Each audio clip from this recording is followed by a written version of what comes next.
We've got another question on this topic. It's a video question sent in by a rather well-known businessman, in fact, Dick Smith.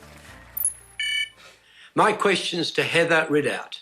Heather, you've been a supporter of high immigration levels, but you're also on the board of Skills Australia.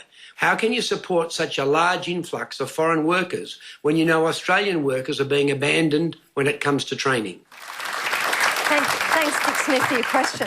It's actually 7 million Australians between the age of 15 and 64 that don't have the basic literacy and numeracy skills required for modern workplace. It's a very, very damning statistic, and it comes from a major survey, and it hasn't improved much in 10 years. So there's no doubt we've got to do something about that issue. Is Dick Smith right in his assumption that bringing in skilled immigrants actually makes the incentive for skilling up those functionally illiterate workers less likely? No, it doesn't. It makes they're complementary measures. And you've got a skills shortage in one sector of the economy because of booming activity.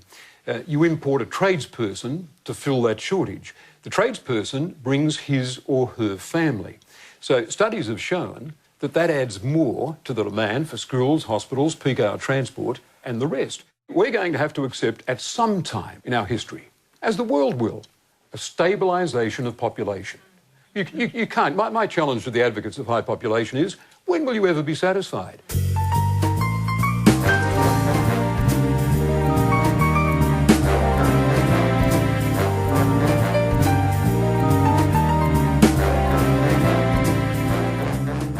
The mess over training is just one example of how no one is joining up the dots on the real consequences of an increasing population. And it doesn't get any dumber than our approach to climate change. On one hand, the government wants to reduce our greenhouse gas emissions, but on the other hand, it's pushing for population growth. It's the most ridiculously contradictory thing I've ever heard of, just like these wind turbines.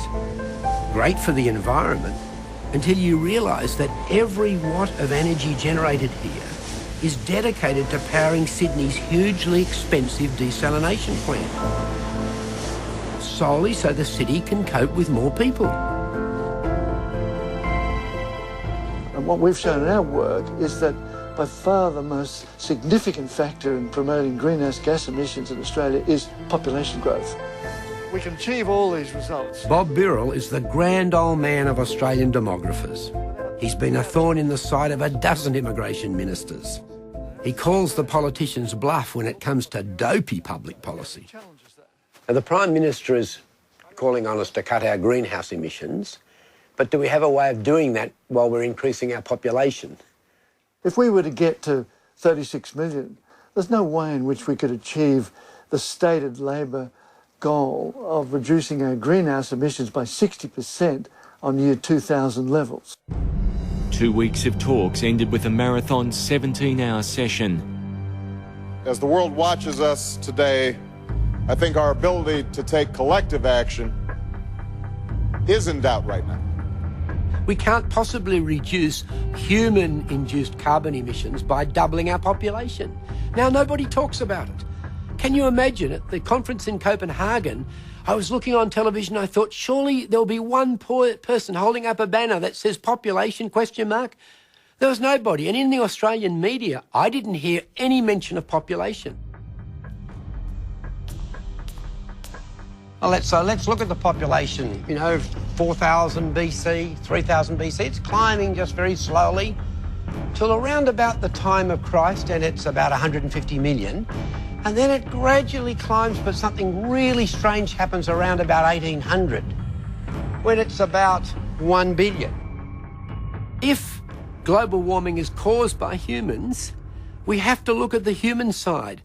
Presently about 6.7 billion to go to over 9 billion. Well, there's no way you can increase to 9 billion and let people in India and China raise their material standard of living, which is they should be able to, and reduce human-induced greenhouse gases. It's impossible. We're kidding ourselves.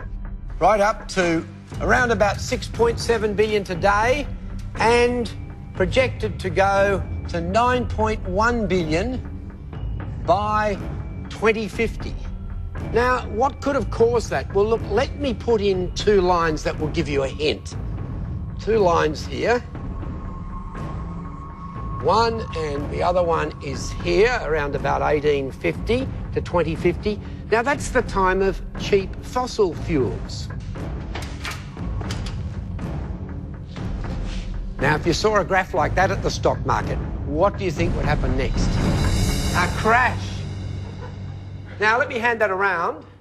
If we go to 9.1 billion, and we already have 1 billion people facing malnutrition at the moment, we're going to add another 2 billion to it, and we're being told at the same time that climate change is going to affect the output of our crops. They're going to go down.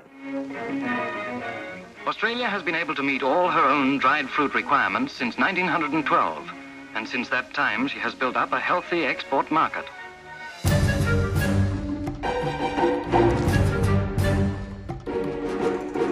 We don't have to argue about what's causing climate change.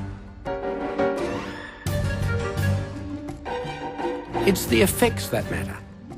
Australia's no land of plenty anymore.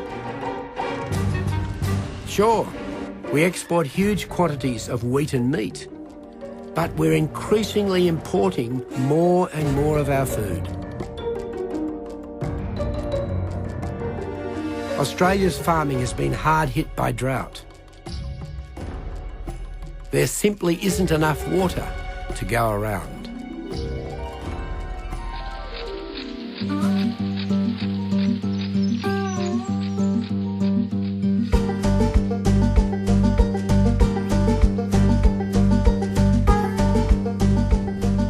Everything is so rich, the peaches. What is this, a peach tree? It says peach trees here. So, how many years? Over 50 years of production from the farm. Barry Mangelsdorf's family has been growing fruit in Loxton on the Murray for almost 60 years. In 1954 we came here, and that was prior to us coming here. They come up to see the house being built. So it would have been early 54. We've got some Dick Smith glasses here.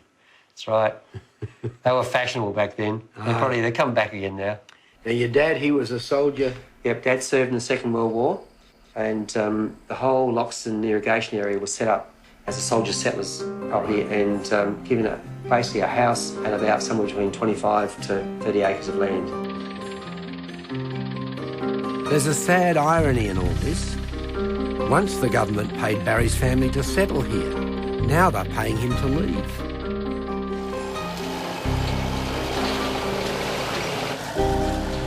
With the Murray running dry, small irrigators are being paid to bulldoze their crops and to burn their trees. It's costing nearly $60 million for 300 Riverland farmers to abandon the land. All because more people need more water. Barry, it must be very sad to be burning this. Well, it's something we didn't expect to do in our lifetime. It's as simple as that. Whacked it on there. And are you telling me the government actually came along and said, we're going to pay you over $200,000 to stop growing food? That's exactly right, Dick. Just to pay us an amount for our water and then pay us money for exit so that we can go on with our lives. Do you see a conflict there where you're being paid to go off the land to stop growing food, but we're going to increase the population by 60%? We need the food production in these areas. I think that if we grow less food, we won't be able to sustain the 36 million population. I just think it's very sad to see what's happening to you. I don't think city people have any inkling that you're being paid to stop growing food that we need. In the journey from source to mouth, you have seen the growth and development of settlement along Australia's greatest river. The picture today is a splendid one, but the effort is not finished. The magnificent valley of the Murray River is too precious to be spoilt by carelessness and indifference.